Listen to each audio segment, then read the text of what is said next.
Salmo 73, versículo 1. Verdadeiramente bom é Deus para com Israel, para com os limpos de coração. Quanto a mim, os meus pés quase se desviaram. Pouco faltou para que escorregassem os meus passos, pois eu tinha inveja dos soberbos, ao ver a prosperidade do ímpio. Porque não há apertos na sua morte, mas firme está na sua força. Não se acham em trabalhos como outras pessoas, nem são afligidos como outros homens. Pelo que a soberba os cerca como um colar, vestem-se de violência como um adorno. Os olhos deles estão inchados de gordura, superabundam as imaginações do coração, são corrompidos, tratam maliciosamente de opressão, falam arrogantemente, erguem a sua boca contra os céus, a sua língua percorre a terra, pelo que o seu povo volta aqui, as águas do copo cheio e se lhe espremem, e dizem, como sabe Deus? Ou, há conhecimento no Altíssimo? Eis que estes são ímpios. Todavia estão sempre em segurança. E se lhes aumentam a riqueza, na verdade que em vão tenho purificado o meu coração, lavado as minhas mãos na inocência. Pois todo dia tenho sido afligido e castigado a cada manhã. Se eu dissesse, também falarei assim, eis que ofenderia a geração dos teus filhos. E quando pensava em compreender essas coisas, fiquei sobremodo perturbado, até que entrei no santuário de Deus. E então entendi o fim deles. Até que entrei onde? Aonde? Hoje eu queria falar a respeito da verdadeira libertação a partir do Evangelho. O salmo é um salmo de Asaf. Eu vou falar Asaf porque em português o S entre duas vogais vira Z, né? Os nomes, para mim, são sempre um desafio, né? Vamos lá. Então, vou tentar sempre falar Asaf. Se eu falar Asaf, não tem problema, vai, tudo bem. Asaf era um dos 3 músicos principais do templo, ou do tempo de Davi. Porque Davi é na época antes do templo, né? Quem é Asaf? Quem é Asaf? Asaf é um dos grandes músicos da época de Davi, do reino davídico. E o Asaf é um levita. Isso significa que ele é da tribo de Levi. Só que entre Levi e Asaf tem algumas centenas de anos, tá certo? Então, se ele é um levita, ele é da linhagem hereditária dos sacerdotes. Ou seja, o Asaf pode ser um sacerdote, tá certo? Porque para ser sacerdote tem que ser da tribo de Levi. E para ser sumo sacerdote, tem que ser da tribo de Levi, mas da família de Arão. Não é o caso de Asaf, ele não é da casa de Arão, mas ele é da família, ele é da tribo de Levi. Então, ele é da linhagem hereditária de sacerdotes. Embora não sabemos se ele foi de fato um sacerdote, há quem diga que sim, e outros dizem que não pode. A Bíblia não afirma. A Bíblia não afirma. Mas a Bíblia fala algumas coisas sobre Asaf.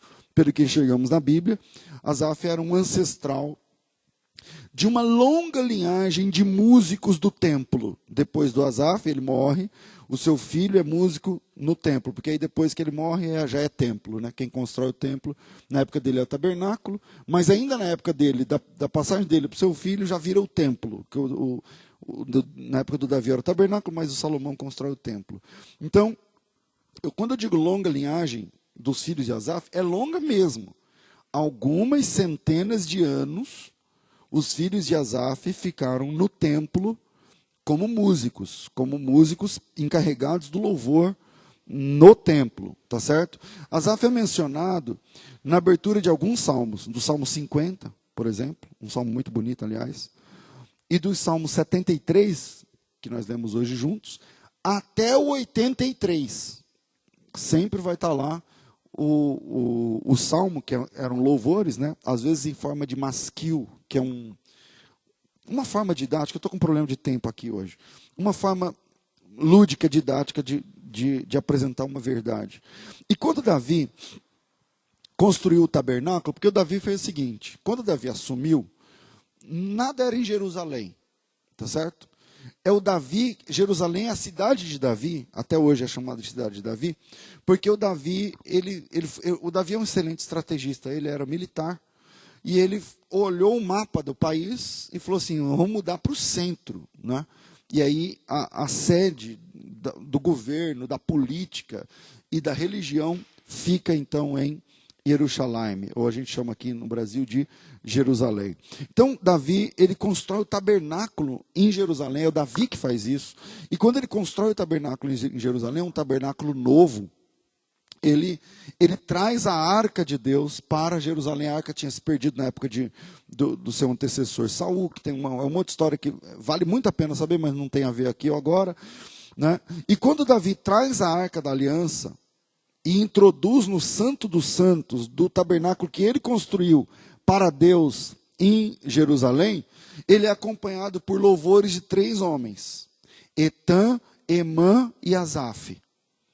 E esses 3 homens que louvavam, lembra quando Davi dançava e tal? É o Asaf tocando e cantando, o Etã e o Emã. Esses caras, eles são muito importantes no louvor na época no período de Davi.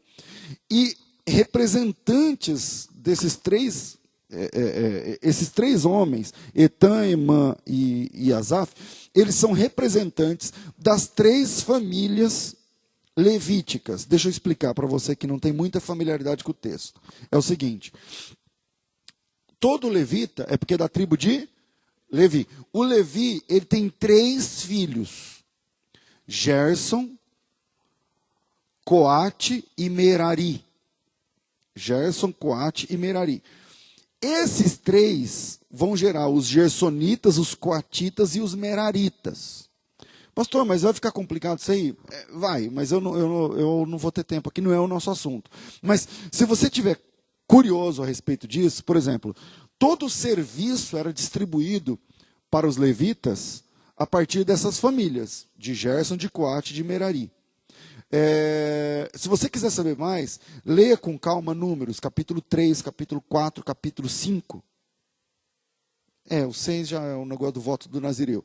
Números, capítulo 3, capítulo 4, capítulo 5, especialmente o 4, você vai ver o que cada família dessa tinha de fazer no tabernáculo. Por exemplo, quem cuida da lona? Quem cuida do pilar? Quem cuida da limpeza? Quem cuida da porta da frente? Quem cuida do fundo? Quem cuida da direita? Quem cuida da esquerda? Então, tudo isso é distribuído entre os coatitas, os gersonitas, coatitas e meraritas. E lá, quando Davi introduz a arca, ele tem Asaf, Emã e Etã, que são representantes dessas 3 grandes famílias sacerdotais. E eles cantavam e tocavam símbolos. Eu não sei exatamente como que é um símbolo, né, hoje, mas tem explicações diferentes e tal, enquanto a arca adentrava na cidade. Bom, desse momento em diante, da introdução da arca na cidade de Jerusalém e na cidade santa e no Santo dos Santos, do novo tabernáculo que agora está em Jerusalém, estão entendendo? A partir desse momento, Asaf se tornou chefe dos músicos, chefe de todo mundo, a partir daí. Cantando e tocando harpas, símbolos, outros instrumentos, inclusive instrumentos construídos pelo próprio Davi, né? Em todas as cerimônias formais do templo, é o Asaf que manda na música. É o Asaf o cara do louvor. A música de Asaf, ela foi considerada profética. Por exemplo, no primeiro livro das Crônicas, capítulo 25, versículos de 1 e 2. Né? A Bíblia diz que o rei chamou Asaf um filho de Asaf para profetizar com a música. É interessante isso. Talvez um dia a gente fale sobre isso. Já Aziel, não apareceu aqui, acho que o corretor coloca outra palavra aqui, eu estava com muita pressa. Já Aziel é um músico descendente de Asaf, que utilizou a música para inspirar Judá a derrotar os edomitas. Para você ter uma ideia, tá certo? Essa informação está no segundo livro das Crônicas, capítulo 20, versículo 14, a gente não vai ler, obviamente, por causa do tempo. Mas se der para transmitir aí, segundo o livro das Crônicas 20:14, você vai ver aí na tela. Ó.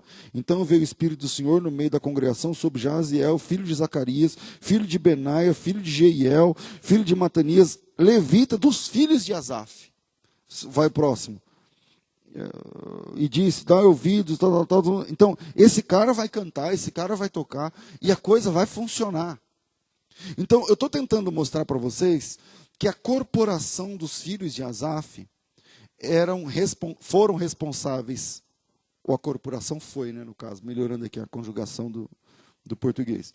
A corporação dos filhos de Asaf foi responsável pela música no templo até acabar o templo, e depois que acabou o templo, que estou falando do cativeiro babilônico, Nabucodonosor destrói o templo, destrói a cidade e tal, e o pessoal vai para a Babilônia por quantos anos mesmo? Eu esqueço.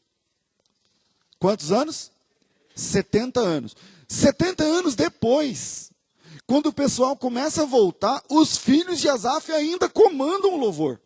No exílio e no que a gente chama de pós-exílio. Essa informação, por exemplo, está em Esdras capítulo 3. Coloca aí Esdras 3:10, por exemplo. Vamos lá. Esdras 3:10 é no canteiro de obras do segundo templo, esse texto aí. Tá certo? Quando o pessoal começa a fazer a cavar ali onde vai ser o outro templo, já que o primeiro templo foi destruído, quando os edificadores lançaram os alicerces do templo do Senhor, então apresentaram-se os sacerdotes já vestidos de trombetas, os levitas, filhos de Asaf, com símbolos, para louvarem ao Senhor conforme a instituição de Davi, rei de Israel. Eu estou tentando mostrar para vocês uma apresentação de Asaf. Quem é esse cara?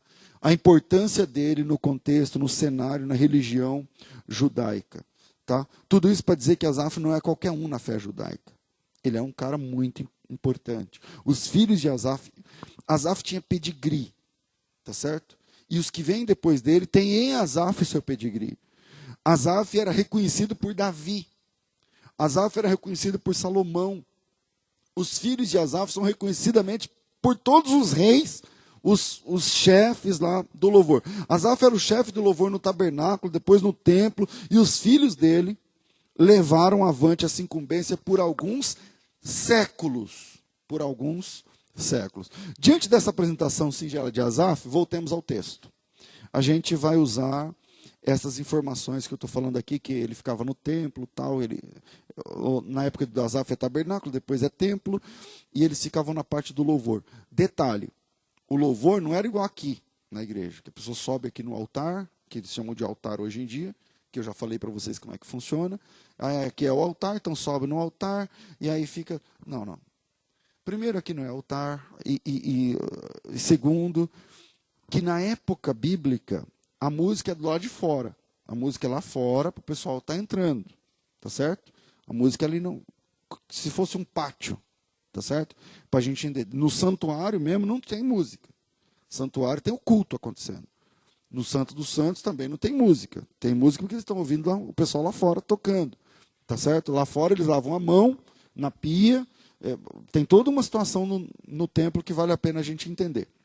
Então, diante dessas apresentações, dessas informações preliminares, vamos voltar aqui ao texto do Salmos 73. Ele diz o seguinte: na verdade, Deus é bom para com Israel, mas para com os limpos de coração. Mas para mim,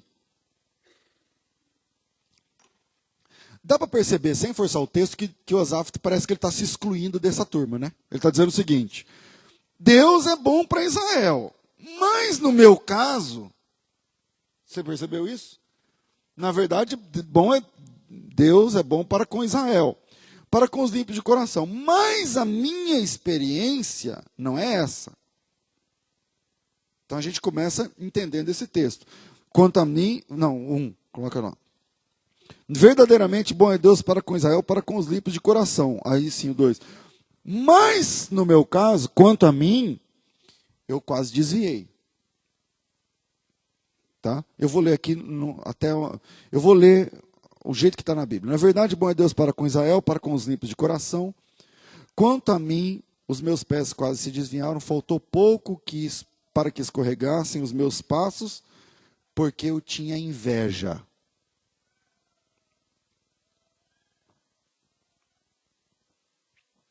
Inveja com crente parece que não combina. Mas isso é mais recorrente do que vocês pensam. A questão é que o Asaf teve coragem de falar. Coragem de pôr para fora. E eu vou tentar deixar os 3 pontos, e o primeiro é o seguinte: o reino de Deus é o reino da comunhão. O reino de Deus é o reino da comunhão. Queridos irmãos, eu vou tocar em um assunto indigesto agora. Então eu peço a ajuda do Espírito Santo de Deus para tocar num nervo exposto da nossa fé. Sabe quando você tem o nervo do dente, e aí você pega o gelo e coloca assim? Pastor, qual que é esse nervo exposto que você vai tocar hoje? O fingimento. O fingimento. Meu Deus, como as pessoas fingem dentro da igreja. Olha a coragem desse cara, do chefe da música. Ele diz assim: bom é Deus para com Israel, mas a minha experiência não está sendo essa. E a minha experiência não está sendo essa porque é o seguinte: eu, na verdade, estou mais para lá do que para cá. Eu sou o chefe da música, do louvor, da introdução à fé. Mas eu estou mais para lá do que para cá. Quase caí. Porque eu tenho inveja. Eu tenho um problema com a inveja.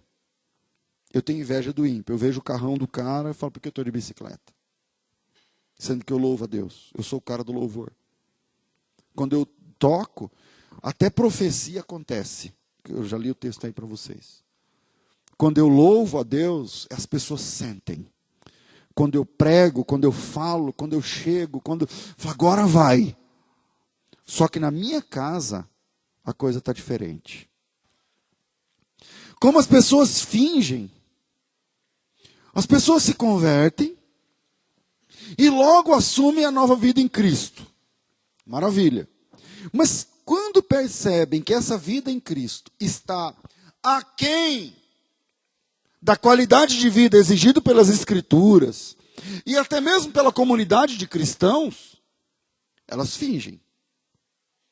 Isso é comum no dia a dia da nossa geração. Então, eu não leio a Bíblia, eu não estudo, eu não oro, eu não quero saber de nada.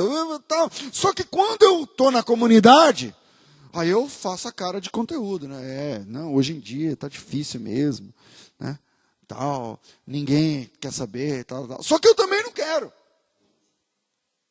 Só que eu também não faço nada, eu também não prego, eu também não oro, eu também não leio, eu também não me santifico, eu também não abandono o pecado, Só que isso é uma hipocrisia. E esse problema é sistêmico. Vocês estão pensando que é aqui em Campinas a situação? Não, é assim que funciona. Então eu vou começar a tocar nesse assunto chato a partir dos nossos irmãos adictos. O adicto é aquele que tem a adicção, ele tem uma doença que tem a ver com o vício da droga, por exemplo, do processo químico, por exemplo, ou do álcool, por exemplo, tal. Pergunta: quem nunca ouviu um novo convertido que largou o vício há 1 mês atrás, ou 2, ou 5, sei lá, testemunhar dizendo que agora sim ele está liberto, tem até nojo, não dá até ânsia de vômito. Se eu ver, se eu sentir, eu falo, nossa, que tremendo, eu não sei o que lá. Quem já não viu isso na sua família, ou na igreja, em qualquer igreja aqui, ou em qualquer outra igreja, mas algumas semanas depois esse cara voltou de novo para as drogas. Quem nunca viu isso? Todo mundo já viu, não já? Esse é o problema. A gente tem que começar esse salmo tirando o chapéu para o Asaf. Falou assim, cara, você tem coragem. Porque qual foi a última vez que você viu alguém chegando e falou assim, rapaz, estou com um problema sério, ora por mim. O que você tem? Inveja. Eu tenho inveja das pessoas. Eu tenho inveja do casamento das pessoas. Eu tenho inveja da prosperidade das pessoas e eu não quero isso em mim. Qual foi a última vez que você viu alguém falando isso para você? Essa semana?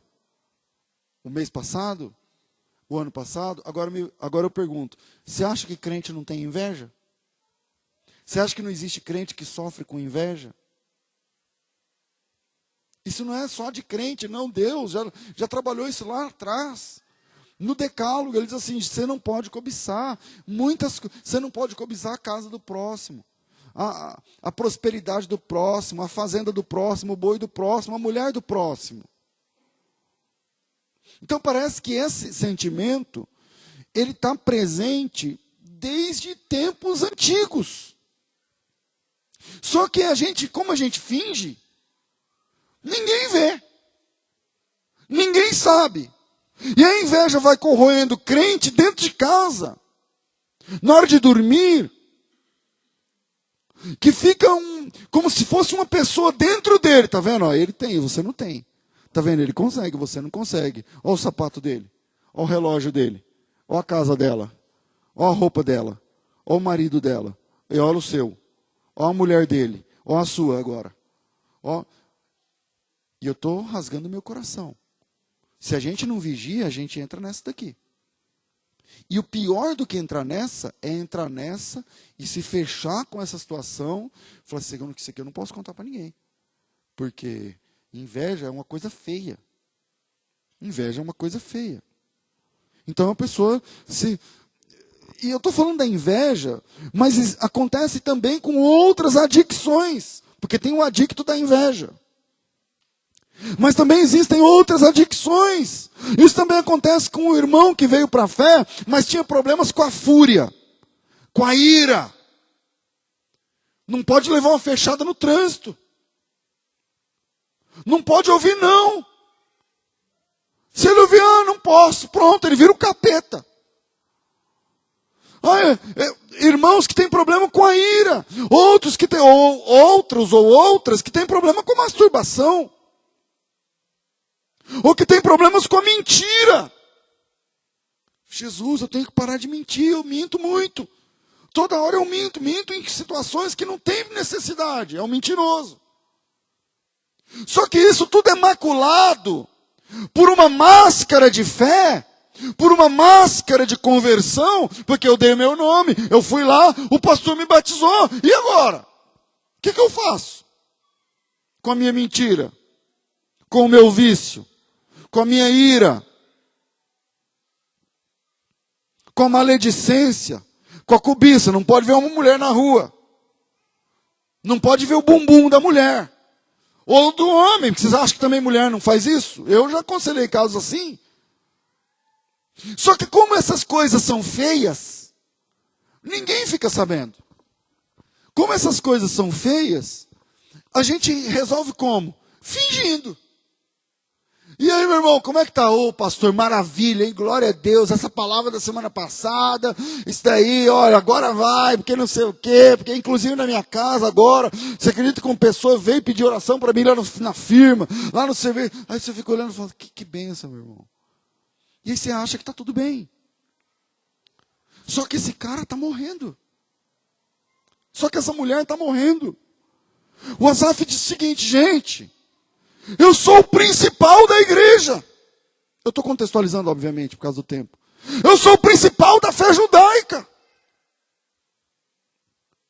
Antes de chegar lá dentro, passa por mim, pelo meu ministério, pelas minhas mãos.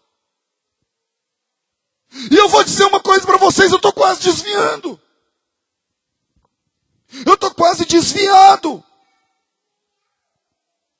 Pessoas que lutam que têm batalhas horríveis, feias, internas. E que entenderam que precisam ser livres. E por isso começaram a dizer que são livres. E por isso começaram a pregar que são livres. E começam a pregar para outras pessoas. Você tem que se libertar. Você tem que não sei o quê. Você tem que fazer assim. Você tem que fazer assim. E entra aquilo que eu já falei outra vez. A gente vira um clube de gente que vende remédio para calvície, mas o pessoal é careca. O pessoal que vende o remédio é tudo careca. É um clube. Vocês estão entendendo ou não? É um clube que vende remédio para emagrecer, mas o pessoal que vende é gordo. Só que como não dá para aparecer, como não dá para aparecer, é o problema de muitas empresas de marketing multinível. O cara fica lá mostrando a Ferrari, a não sei o que lá e tal. Aí tá vendo, querido? Aí se você entrar, vem com a gente, porque se você entrar, só que ele não tem dinheiro para comprar o bife.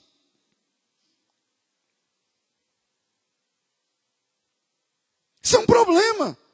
Quando isso acontece na vida espiritual, quando acontece no marketing multinível, tudo bem, não tem problema. Pode ser que dê certo, pode ser que não. Para pouquinhos dá certo, para outros não dá tanto, para outros não dá nada certo. Tal. É essa história, porque é um sistema piramidal. Quem está na base carrega quem está em cima, paga para quem está em cima, é assim que funciona. Mas quando isso acontece na vida espiritual, é um desastre. É um desastre, porque eu estou aqui cantando que Jesus tem poder para libertar e Deus tem poder para fazer, mas na minha vida não fez. Mas a minha vida está uma droga. Mas comigo não está funcionando. Então, pessoas que entenderam que precisam ser livres e começam a dizer que são livres. Mas não são. Gosta de uma cachaça, numa mentira, num adultério, de uma pornografia, de uma coisa errada, da inveja, não está livre da inveja, não sei. Mas aí, como eu entendi que eu tenho que ser livre, então eu começo já até, inclusive, testemunhar. Não, inclusive, eu bebia muito. Eu usava cocaína. Eu usava isso aqui lá. Mas eu ainda não estou livre. Eu não estou pronto para dar esse testemunho. Ainda. Mas aquele testemunho que eu estou dando é mais para mim do que para as pessoas. É mais uma autoafirmação. Sabe o que é a autoafirmação? Você mente para você mesmo. Não, eu estou livre, sim. Eu estou livre. Ontem eu não fiz. Eu estou livre. Eu estou livre, sim, tal. Aí vou me batizar, pastor, põe meu nome aí. Põe meu nome aí, porque eu estou livre, já 2 meses, meu Deus. Tá bom, 2 meses, eu não ficava um dia sem. Agora 2 meses. Aí a pessoa se batiza, na boa fé, eu não quero julgar. Eu não estou aqui como juiz. Na boa fé, ela se converte, ela põe o nome, vai para o batismo, sai da água. E no day after desse batismo, ela vai perceber que ela está igual num dia antes do batismo. A mesma batalha, a mesma luta, água mole em pedra dura. E como a igreja é falsa, no seguinte sentido, a comunhão nossa é só cultual. A comunhão que a gente tem, salvo um ou outro que se irmana, e é muito legal isso aí, mas a comunhão é cultual. Terminou o culto, acabou. Bateu o sino, deu a bênção apostólica, falou amém, é cada um para si. Se o irmão riscar o carro do outro lá na manobra, dá rolo. Mas aqui, irmãos, como somos um corpo, não sei o quê. Mas lá fora, o pau quebra. Mas no louvor é totalmente ligado. Unidos, vivendo em amor. Então as pessoas começam a testemunhar de bom coração, começam a compartilhar o testemunho, mas logo descobrem que não era bem assim. É o cara que voltou para a droga. Queridos irmãos, existem libertações que são o processo de uma vida. Existem libertações que são o processo de uma vida. Existem libertações que são um processo doloroso e lento. Lento e doloroso na vida de um homem ou de uma mulher de Deus. Existem situações em que será preciso intervenções profundas e externas, profissionais às vezes, para que o velho homem abandone o barco mesmo de fato. Estou me fazendo entender?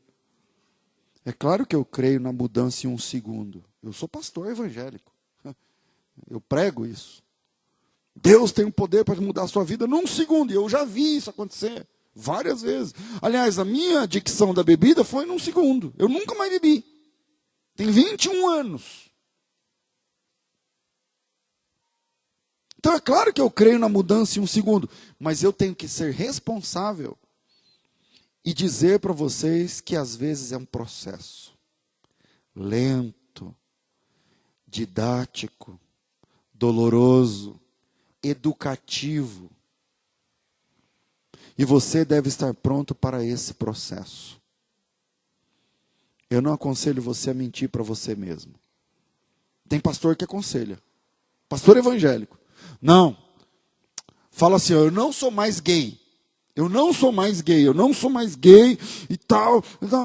Mas não é assim que funciona. O cara não vai deixar a tendência homossexual porque ele diz eu não sou mais gay.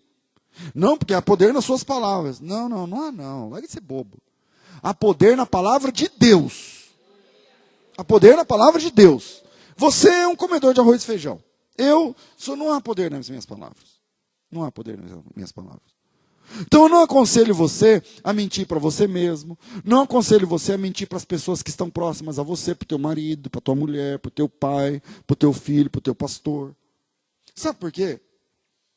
Porque você vai acabar interiorizando essa mentira. Eu não sou gay, eu não sou gay. Aí você mesmo acredita nela. Aí quando você mesmo está acreditando nessa história, 3 meses depois, você está acreditando nisso e você fala com o coração cheio, até que vai ser impossível reverter aquela situação que não foi resolvida. E aí quando você cair, porque cai, essa situação não está resolvida, cai. Aí quando você cair, você vai se decepcionar com Deus, com o pastor, com a igreja, com você mesmo. Isso termina em suicídio algumas vezes. Já vi acontecer. Com os filhos de Deus, você está decepcionado com tudo, porque você acreditava mesmo naquilo. Você falou tanto que estava livre, que estava livre, que estava livre, que estava livre. Isso acontece muito com doenças. Tem algumas doenças que se escondem. E aí você vai lá, não pastor, agora eu estou curado, tá vendo? Eu não podia, agora eu posso, ó, e não sei o que, tal, mas aí vai, você voltou, tá lá de novo. Então não aconselho você a enganar você mesmo, nem a ninguém. Não vale a pena. Então vamos lá. Não é pecado demonstrar fraqueza nem vulnerabilidade. Não é pecado demonstrar fraqueza nem vulnerabilidade. O Asaf está fazendo isso. Gente, bateu na trave. Eu quase desviei da fé. Sabe o que é isso, cara? Não é fiquei fraco, eu quase fiquei murcho dentro de casa. Porque tem gente que está murcho dentro de casa, mas a fé está intacta. Tipo, eu creio em Jesus, creio na Bíblia, na salvação, no céu. Creio em tudo isso. Mas ele diz, não, eu quase desviei de tudo. E eu sou uma pessoa importante para a fé. Mesmo assim, eu quase desviei. Não é pecado demonstrar fraqueza nem vulnerabilidade. Outra, não seja um juiz das pessoas que demonstram fraqueza ou vulnerabilidade. Porque todos nós temos forças e fraquezas em áreas distintas. Em áreas distintas. Eu digo sempre que no pecado que a gente tem vitória, a gente não tem misericórdia. Isso tem que mudar. Porque a igreja evangélica no Brasil é isso. No pecado que eu tenho vitória, eu não tenho misericórdia. Tipo, eu nunca vou cair no homossexualismo, nunca foi a minha praia. Então, quando eu vejo um irmão fraco, com tendência ao homossexualismo, eu caio matando. Onde já se viu, isso é uma pouca vergonha. Porque é um pecado que eu domino. É um pecado que eu tiro 10. Nessa matéria eu tiro 10. Então, no pecado que eu tenho vitória, eu não tenho dó. Onde já se viu, isso é uma pouca vergonha, não tem pai, não tem mãe, não tem igreja, não tem... Isso é falta de vergonha na cara, isso é falta... Mas quando aparece um mentiroso e eu tenho esse problema, aí eu sou compassivo. Mas o irmão lá mentiu. Não, mas aí você tem que ver, né, que não é... Tem mentira, porque o Abraão mentiu, né? Lá, não sei o quê. A igreja no Brasil é isso. É isso. Então o cara nunca atrasou uma conta. É daquele que vence, quando vence a conta sábado, ele paga a sexta. Para não pagar a segunda, que está até certo. Mas eu sou e tal. Aí quando aparece um irmão que deu um cheque, por outro motivo ficou em desemprego, o cheque voltou sem fundo. Aí, pastor, como assim? Como ele vai cantar se o cheque está devolvido? Aonde se viu, já se viu? Porque eu pago minhas contas, pergunta para minha mulher. Só que ele não pode ver uma mulher na rua. que vira o pescoço. Aí quando aparece um que também vira o pescoço, ele fala, pastor, aí tem que ver, porque hoje em dia as mulheres andam com cada roupa, né? Porque não sei o quê. Esse é o retrato da nossa geração. Hipócritas. O Asaf está dando a senha. Daqui a pouco a gente vai entender esse negócio de senha. O Asaf está dando a letra, ele está dizendo, gente, eu estou precisando de ajuda nessa área. É nessa área que eu estou precisando de ajuda. Irmão, aprenda a se abrir com pessoas que são realmente enviadas de Deus. Não é gente que faz cara de quem é crente, não. Porque tem esses também. É na vida que você vai ver. Aprenda do jeito que está na Bíblia. São os frutos. Olha os frutos que você conhece a árvore. Não é a cara de crente, não.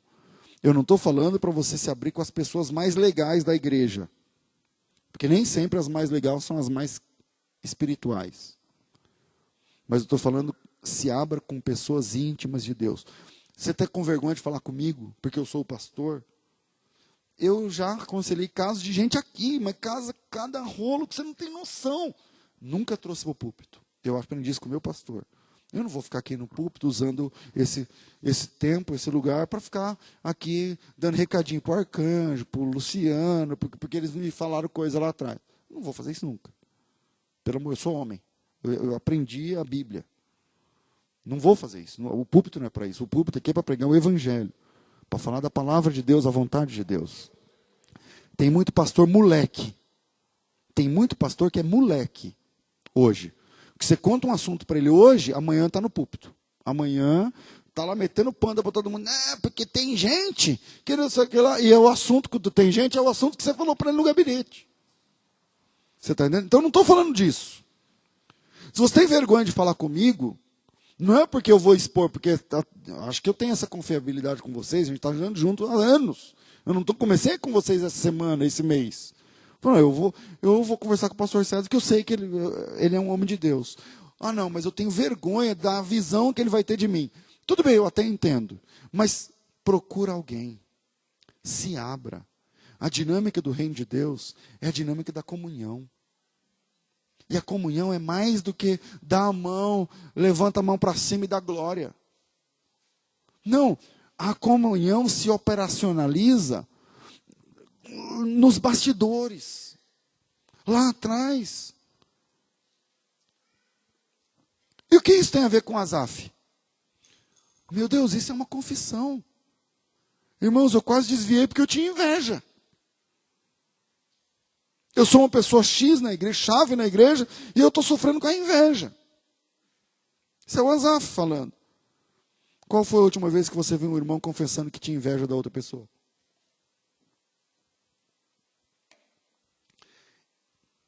É lindo ver isso em Asaf. Ele publicou o seu pecado para todos. Você tem noção do que o Asaf fez? Ele colocou o seu pecado, sabe onde? Na Bíblia. Tá bom para você? O livro mais lido de todos os tempos. Tá bom para você? Ele colocou lá esse pecado.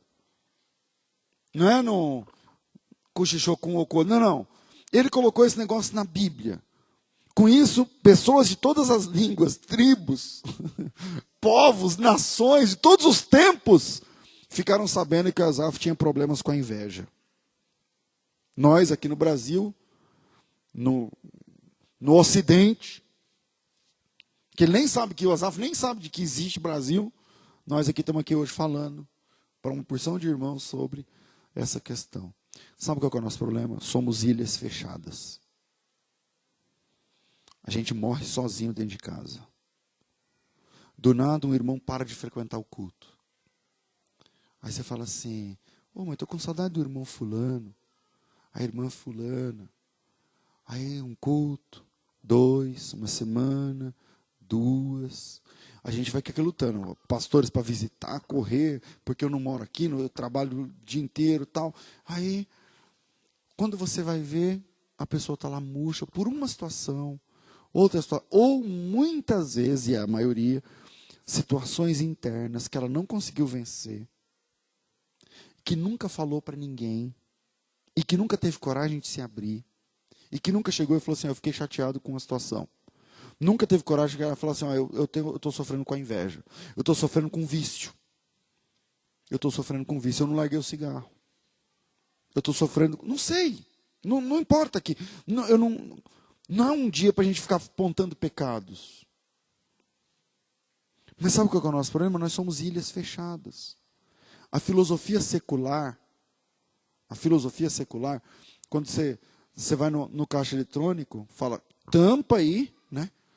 Não fala sua senha para ninguém. Não fala sua senha para ninguém, os números secretos lá para ninguém. E essa filosofia do não revele a sua senha a ninguém, entrou na nossa geração. E nós nos tornamos uma igreja que não compartilha dificuldades. Nós nos tornamos uma igreja que não compartilha nossas batalhas internas. Porque é feio eu falar que eu estou com inveja. Porque não combina eu falar que estou querendo tomar uma cerveja. Não combina eu falar que eu estou querendo cheirar uma carreira de cocaína. Então fica feio, porque eu já fui batizado, eu estou na igreja 2 anos, 3 meses, não sei quanto. Então nós nos tornamos uma igreja que não consegue compartilhar batalhas. Quando acontece uma vitória, por menorzinha que seja, então as pessoas compartilham com orgulho. Vai para o Facebook, vai para as redes sociais, sobe aqui no púlpito, queridos, Deus me deu. Olha, eu estava esperando, tirou lá o número, era o meu, ganhei, então eu estou aqui para compartilhar com os irmãos a minha vitória. Vitórias são compartilhadas. Mas as derrotas, mas as batalhas, parece que não combina. Quando é que eu vou ver aqui na igreja alguém subir no púlpito, pegar e falar, pastor, meu testemunho hoje é ao contrário, eu estou aqui para falar uma derrota. Não estou conseguindo vencer, estou precisando de oração. Porque é nessa hora que você vai ter um time de gente orando por você, cara. Uma oração direcionada. Eu vou orar pela Cris, porque ela está sofrendo com a inveja, por exemplo. Ela falou, então vou orar. Ela vai contar comigo como um soldado de oração.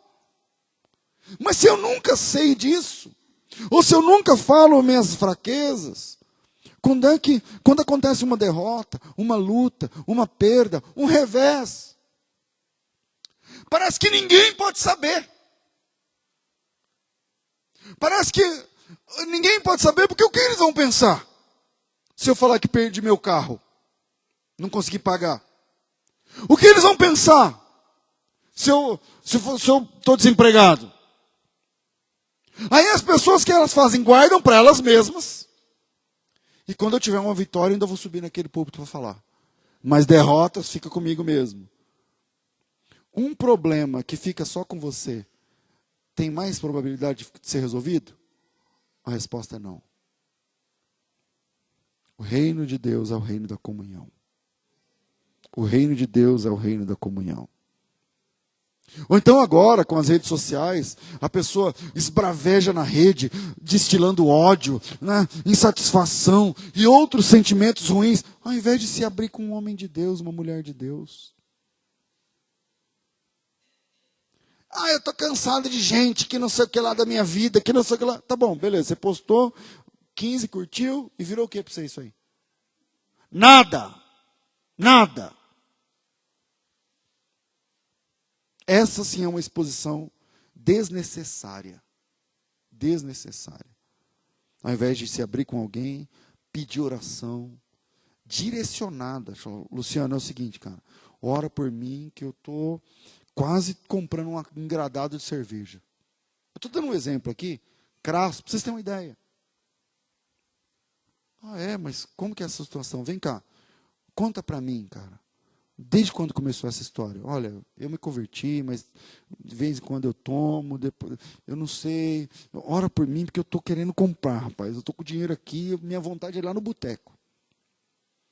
Se eu me abro com ele, eu tenho um cara que vai orar por mim, que vai puxar minha orelha, que vai me ajudar, que vai me aconselhar. Se ele é de Deus, eu tenho de compartilhar. O reino de Deus é o reino da comunhão.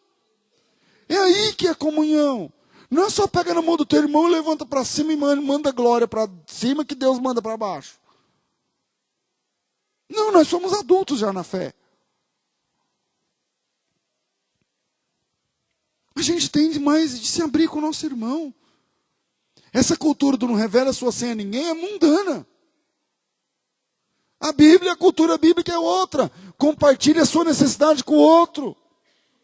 Quantas vezes eu vim aconselhar pessoas aqui, irmão, então pastor, lá só tem arroz. Peraí, a gente tem uma assistência social. Você compartilhou? Ah, eu tenho vergonha. Mas como a gente vai adivinhar?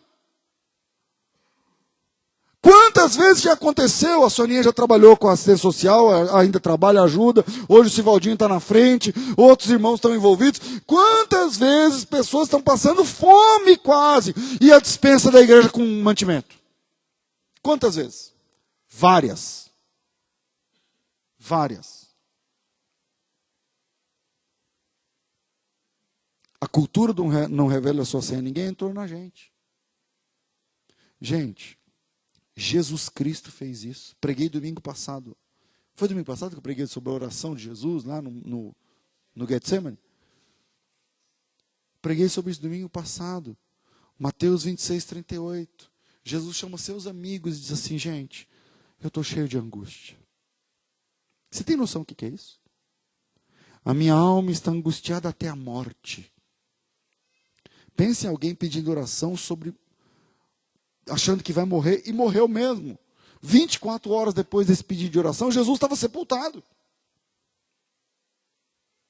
A minha alma está angustiada até a morte. Ficai aqui, vigiai comigo. Vigiem comigo em oração, velem comigo em oração, fiquem comigo, porque agora eu preciso de vocês como nunca precisei. Como amigos. Se somos uma igreja genuína, então o comportamento nosso também deve ser genuíno. Pastor, como assim? Então vamos lá. Antes de fazer besteira, procura alguém. Procura alguém. Você quer acender um cigarro? Procura alguém. Você está com inveja? Procura alguém.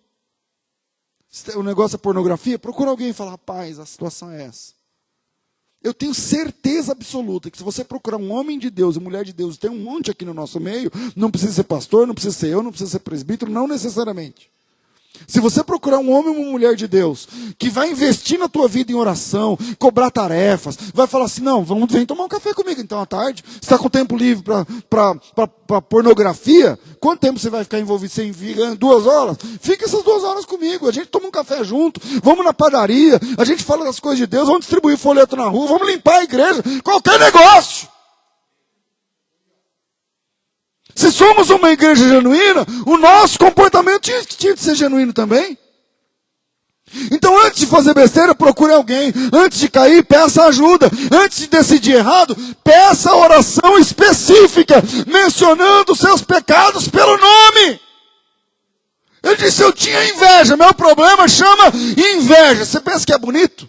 Um ministro do templo, o chefe do louvor, o cara que introduz o louvor profético que eu falei para vocês na Bíblia.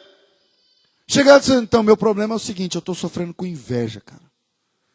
Porque inveja é uma coisa bonita ou feia? É feia. Combina com o cara do louvor? Não. Mas ele abriu.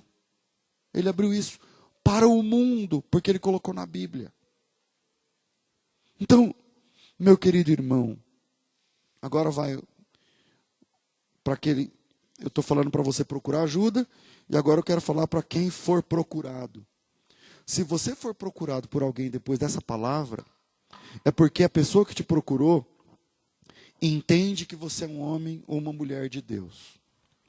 Mesmo que você não for 100%, você está enganando bem. Então, já que o cara te procurou, a irmã te procurou, seja um canal de Deus para essas pessoas.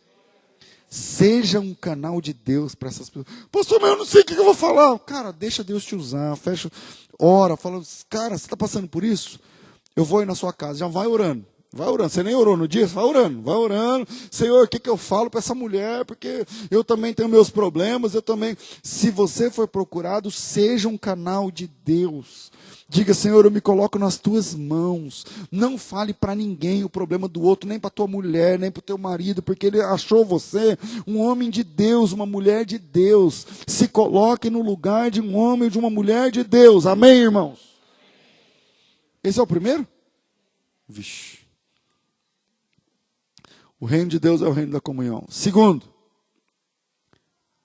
o templo nunca é o bastante. Segundo, o templo nunca é o bastante. Irmãos, vou ter que terminar rapidinho por causa do horário. Quando eu olho para a Bíblia, eu vejo algumas atrocidades cometidas no templo. Algumas atrocidades. Por exemplo, Ofni e Finéias, os filhos de Eli. Como é que eu vou falar isso sem ficar feio?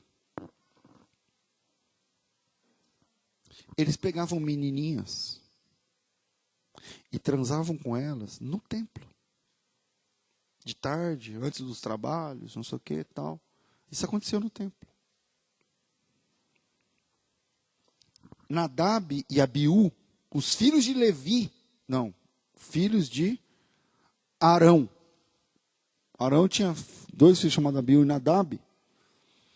E depois ele teve outros filhos. Né? Ele tinha 5 filhos, mas esses 2 primeiros, esses caras ofereciam fogo estranho no altar, no Santo dos Santos, cara. Então, estar no templo, e aí eu vou usar templo, a forma que as pessoas pensam que é templo hoje. Que eles acham que templo é a igreja, é o prédio. Então eu quero usar essa conotação agora. Prédio, templo, prédio. Estar no prédio não resolve muita coisa.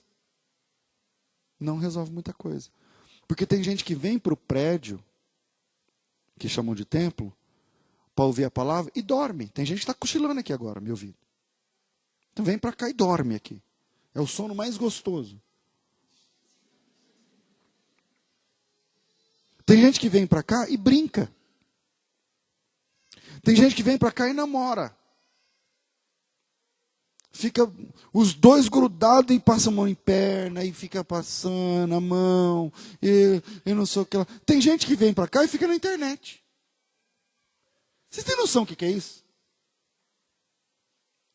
Que tem obreiro que fica no Facebook, no WhatsApp. Aí o pastor pregando, rolando aí o louvor, sei lá o quê. E o cara lá, isso aqui do Temer, isso aqui da política, isso aqui da minha avó.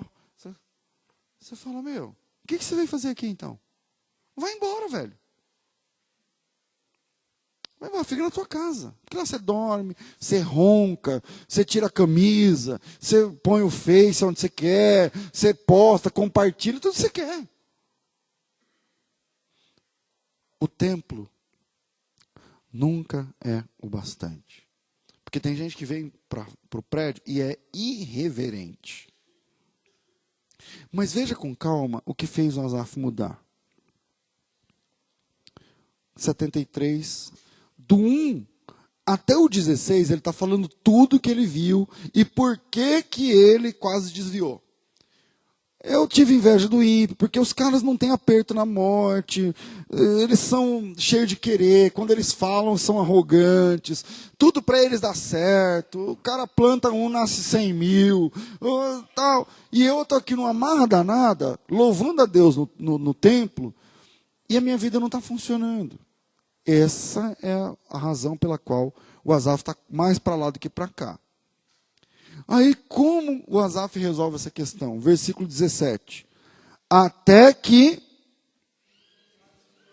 Não entendi. Até que eu entrei no santuário de Deus. Fala assim, ó, santuário de Deus. Beleza. Agora veja só. Pastor, não combina. Porque o Asaf não sempre ministrava lá. Como assim até que entrei no santuário? Então só foi um dia, essa pressão toda, foi porque todo dia ele está no santuário. Não. Até que eu entrei no santuário. Mas pastor, o Asaf não ficava sempre no santuário cantando? Não. Não. Onde ele fica é lá fora. O santuário é lá dentro. Ele trabalha lá fora para o templo. Mas no santuário, ele não tem necessariamente que entrar nunca. Porque ele é o cara que fica lá fora. A parte dele é ali. A parte dele é ali. O Asaf está sempre no tabernáculo, mas sempre ali no lugar dos músicos. Vocês estão entendendo? Ele está sempre cantando, sempre tocando, sempre no mesmo lugar, sempre trabalhando. Mas ali onde ele estava, não resolvia sua alma. Até que o Asaf falou, peraí, eu sou levita. Eu tenho vocação sacerdotal. Eu posso entrar no santuário. Aí ele entrou no santuário, que é onde começa a presença de Deus. Porque ele louva lá fora para introduzir a pessoa no santuário, e depois do santuário só o sumo sacerdote entra no santo dos santos. Estão me fazendo entender? Mas ele mesmo não entrava nem no santuário, nem no santo dos santos. E aí ele disse, não, peraí. Eu vou entrar no lugar onde a presença de Deus se manifesta. Onde Deus fala. Onde a gente sente. Porque agora, até agora, eu estou trabalhando para que as pessoas sintam. Eu estou trabalhando para que as pessoas percebam. Eu estou trabalhando para que as pessoas entrem nesse clima espiritual. Mas eu estou aqui fora. O texto não diz até que eu entrei no templo. Não. Até que eu entrei no santuário do tabernáculo. E depois o santuário do templo. Aí ele entrou aonde está a presença de Deus. Porque quem fica fora, mesmo trabalhando, mesmo louvando, mesmo cantando, mas quem não se envolve, quem fica só no templo, quem fica só no prédio, enxerga pessoas, enxerga defeitos, enxerga falhas, enxerga o rito, enxerga homens.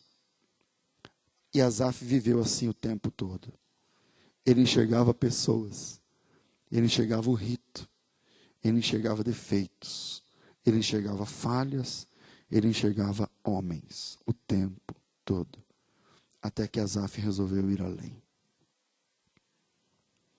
Ele entrou no santuário de Deus. No lugar onde Deus se encontra. No lugar onde Deus pode ser percebido. Eu não sei quais são as suas demandas, meu irmão ou minha irmã. Eu não sei se o seu problema é com a inveja, como Asaf. Ou com um vício, como eu falei agora. Ou com uma inclinação carnal forte.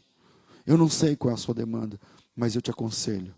Não fique só no trabalho do prédio. Não fique só nas dependências do prédio. Entre no santuário. Procure a presença de Deus. Se envolva com Deus. Se envolva não só com as pessoas que falam de Deus. Não só com as pessoas que trabalham para o Deus. Não só a turma que limpa, que faz, que canta, que toca. Não, não, não.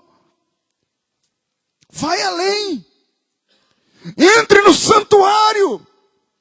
Porque entrar aqui ainda não é entrar no santuário. Porque sentar nessa cadeira ainda não é entrar no santuário.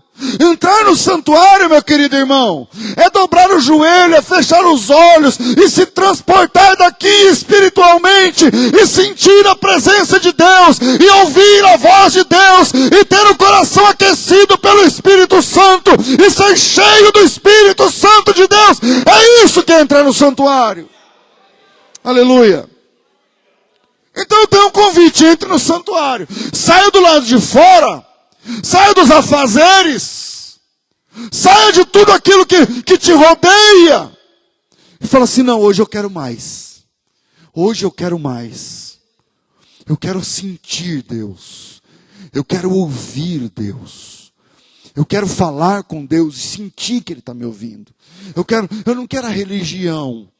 Eu não quero as minhas atribuições na igreja.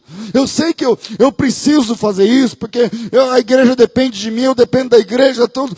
É um ciclo fechado. O Asaf está dizendo, eu não vou largar o que eu estou fazendo, porque o que eu faço é importante. Mas aquilo que eu faço na igreja, aquilo que eu faço na fé, não resolve a minha demanda espiritual, não resolve. Eu preciso entrar no santuário de Deus. A gente tem que encerrar. Terceiro, Deus te convida a se relacionar.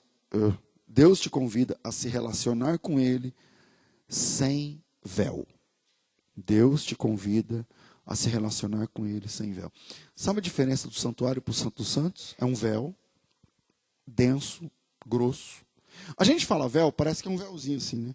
É um negócio dessa largura, dessa espessura. E esse véu, ele era colocado construindo um cômodo do santuário para o Santo dos Santos. No santuário, não é qualquer um que podia entrar, só os filhos de Deus. No Santo dos Santos, só quem podia entrar era o sumo sacerdote, uma vez por ano, inclusive. Tá? Bom, e se ele tivesse em pecado, por exemplo, ele caía ali, ele morria ali. Ele era fulminado. Na cultura judaica, dizia que ele andava com uma corda amarrada nele, porque se ele caísse lá dentro, ninguém podia entrar para tirar o corpo. Tinha que puxar pela corda, para o lado de fora. Por isso que na roupa do sumo sacerdote tinha sino. Na barra da roupa do sumo sacerdote tinha sino. Porque se ele parou, acabou. Porque lá na presença de Deus não podia parar. O serviço é andando. E aí, se ele parasse, os sacerdotes puxavam ele pela corda. Para você ter uma ideia. Quando Jesus morreu, aconteceu um fato muito importante, Mateus 27, 51. Quando Jesus está morrendo na cruz, ele dá o seu último brado, o seu último grito. Vamos lá.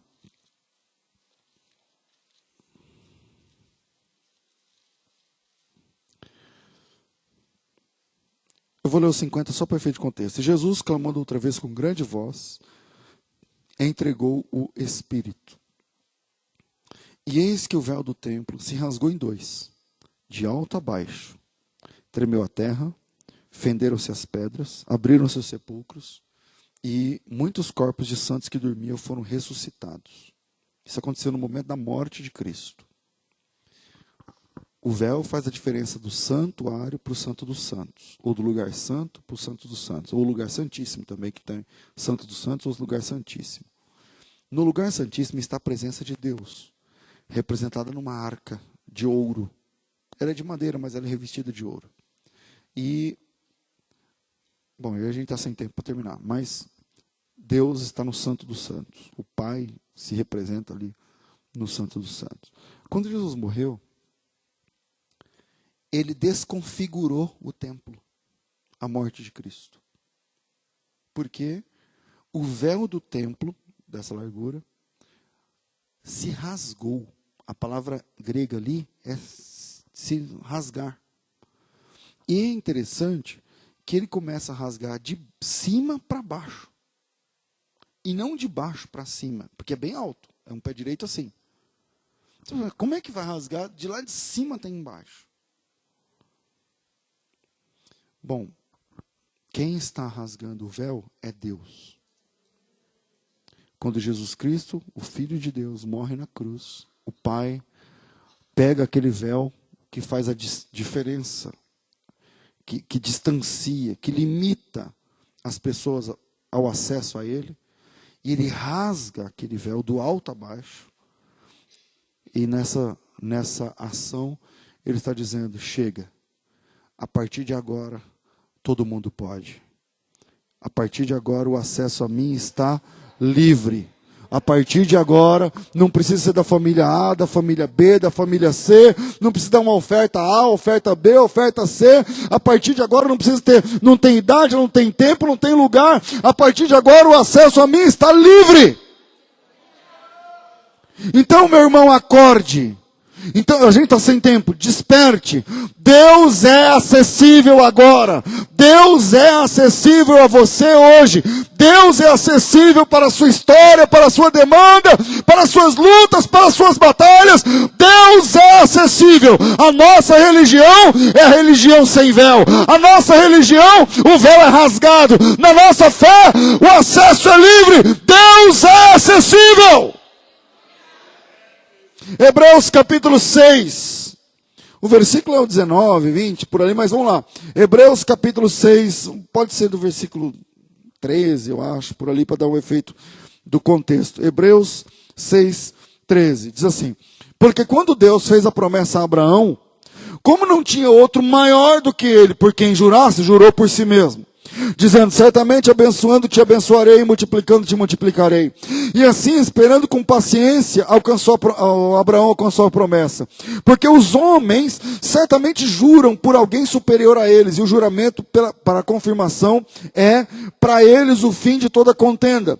Pelo que, querendo Deus mostrar mais abundantemente a imutabilidade do seu conselho aos herdeiros da promessa, se interpôs com juramento, para que por duas coisas imutáveis, nas quais é impossível que Deus minta, tenhamos a firme consolação. Nós, os que pomos o nosso refúgio em reter a esperança proposta, a qual temos como âncora da alma, segura e firme, e que penetra até o interior do véu, onde Jesus, nosso precursor, entrou por nós, feito eternamente sumo sacerdote, segundo a ordem de Melquisedeque. O véu está rasgado. Nossa fé é uma fé sem véu. Hebreus capítulo 10, versículo 19. Tendo, pois, irmãos, ousadia para entrar no santuário.